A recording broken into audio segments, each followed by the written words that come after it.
I'm sure I'm not alone in saying that whenever we look at Steam stores or other platforms with a ton of games being displayed, we have that itch to just click on that shiny looking new title. Now, if you're anything like me, you're probably going to have a backlog. And that will also mean that if you do have some sense of anxiety with your backlog, you'll be met with the following emotion of, okay, I could click on that shiny game right now, but what about game X, Y, and Z that I currently have in my backlog, or maybe even have started to play but have not finished? But today I'm here to tell you that it's okay to join the hype sometimes and just embrace the joy of novelty. Now, I will preface this by saying that I'm not saying that it's completely fine to just stack up new games every single time there's a new big release, but I'm just saying that at times you do need a refresher, and new games can take up that role once in a while. So, with how I manage my own backlog, I recently have made some pretty major changes, if I could say so myself. But this is not going to be a backlog video, so that will be for another time. And although I do feel the same way as I've spoken earlier about how having a backlog stresses me out, and whenever I want to try a new game, it makes me think back to the plethora of titles that I have still untouched. Recently, I found myself just being a little bit more laissez-faire with how I approach this. Case in point, if you're looking at this video right now, I tried this new game. Well, not entirely like super new, but it's new to me because, well, for one, I have not played it before, and it released at the tail end of 2025, so I still consider it as somewhat brand new. So yeah, where winds meet. I heard about the game a lot, saw it online, but since I still have my backlog duties, I didn't really bother to install it, nor have I explored other new games for a while. Now, what spurred me to do this was that I felt this, well, sense of burnout from the backlog, even though it's not like I've destroyed my backlog in any way. I've only made like small increments of progress, but progress is still progress. And I just feel like I have not really touched on a new release for quite a while now, so I just thought, why the hell not? I saw this game, I heard a lot of good things about it, saw people play it, and I myself am quite curious about it, so I thought I'd just give it a go. And granted, I have not touched this game since I've launched it, but I don't really mind, even though it, yes, has been added to the backlog as well. But I really just give myself permission to try new things from time to time, especially whenever I've made some progress, no matter if it's small or big, in the original backlog. So, part of the reason why I'm saying that it's completely fine to try new things is because we have to remember why we play games in the first place. It's because it's a downtime for us, and we want to spend that downtime in the most enjoyable way possible, which is only achievable if you actually enjoy the game. So, this is sort of a way to, I guess, feed your desires in a way, but remember not to let it go too wildly, because you might find yourself loading up 3 new titles or even more before you even know it. I say just try and load up this new title that you've been thinking of. Just pick one and truly, and I really mean this, fully immerse yourself for however long or however brief your time with it will be before you go back to your typical comfort games. And what I mean by this is because I recently have found myself, well, I won't even say that recent because it has been a theme for a while now, but I found myself not being able to immerse myself with games that much anymore, partly because of having a second monitor. And I know it might sound like a first world problem, but it probably is.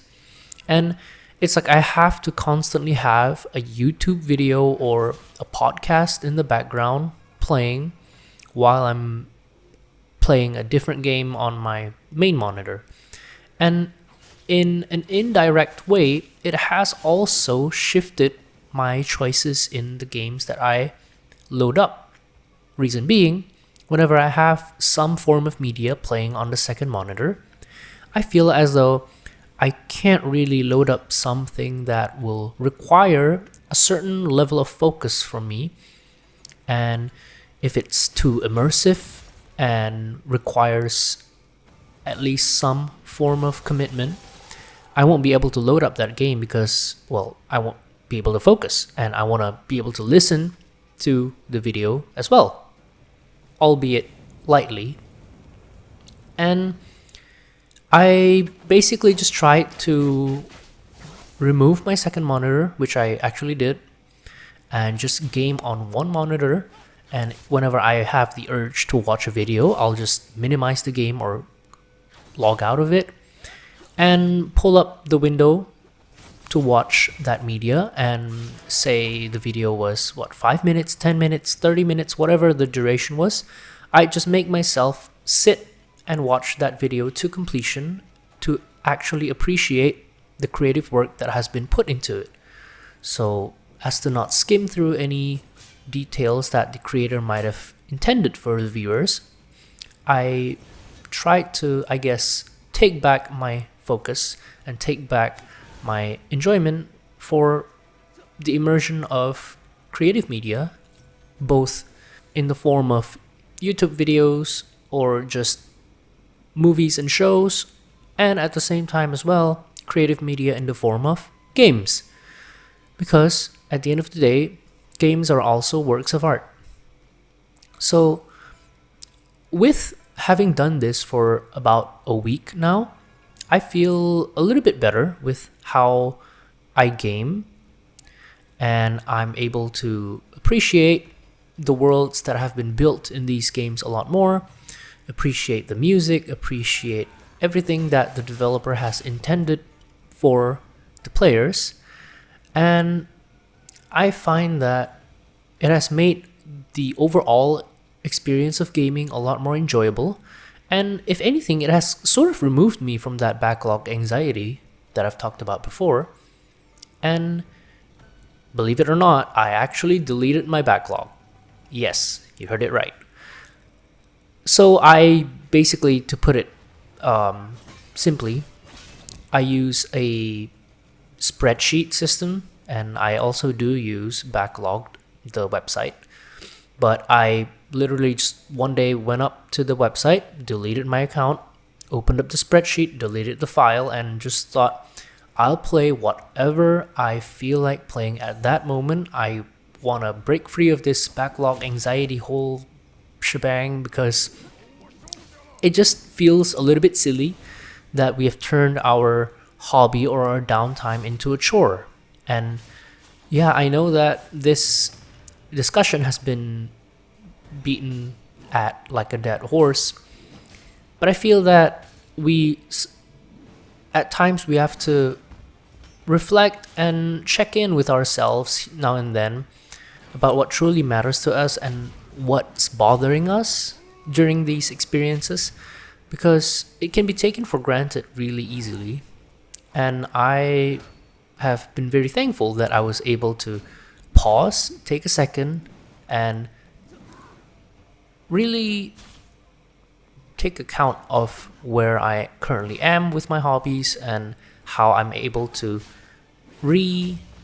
reclaim this hobby of mine, which has been a recurring activity that I've had since my childhood, and it means a lot to me, which is why I'm putting a lot of thought into it. And I suggest you to do the same. It doesn't have to be anything major.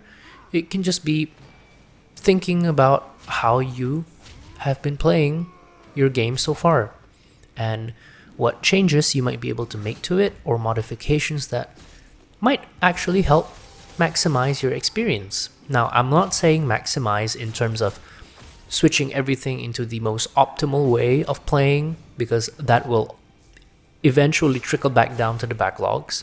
And I've seen people with crazy ideas of backlogs. My spreadsheet that I had was pretty simple. It was just the game, the release date, and probably the hours to complete, and that's it. I've seen people maximizing, min-maxing, basically gamifying their backlogs, turning it into like the value proposition that the game represents by calculating the hour you need to complete it and the Metacritic rating, and then arriving at a simple value for your time for the games. Now, I do understand that not everyone has time in their day to casually just enjoy games for 3-4 hours. Some only have 1 or 2 or even less based on what they do on a day-to-day basis. And I'm not trying to downplay that, but I think that less is more sometimes, and simplicity often wins. Now, there is a lot of nuance to that, but I think that we should stop overthinking our hobbies or even anything that we do in our life, and just try and take it one step at a time, viewing it holistically and seeing what we can do to re-engage with that side of us that we might have lost along the way. So that's it for today's video. I hope you enjoy. I am thinking of possibly creating a video about my journey with Final Fantasy XIV, because that's the game I'm currently playing, and I have just got back into it because of the recent FanFest announcements, which made me pretty excited. And I am a free trial player, but I have played up to Stormblood, and the announcement that included Shadowbringers with the free trial basically rejuvenated my motivation to go back into FF. So that will be for another video, and I hope you'll stick around for that one. If you made it to the end of the video, I appreciate you a lot. Like and subscribe if you liked the video and if you want to see more of content like this. Thank you, and I'll see you next week. Bye bye.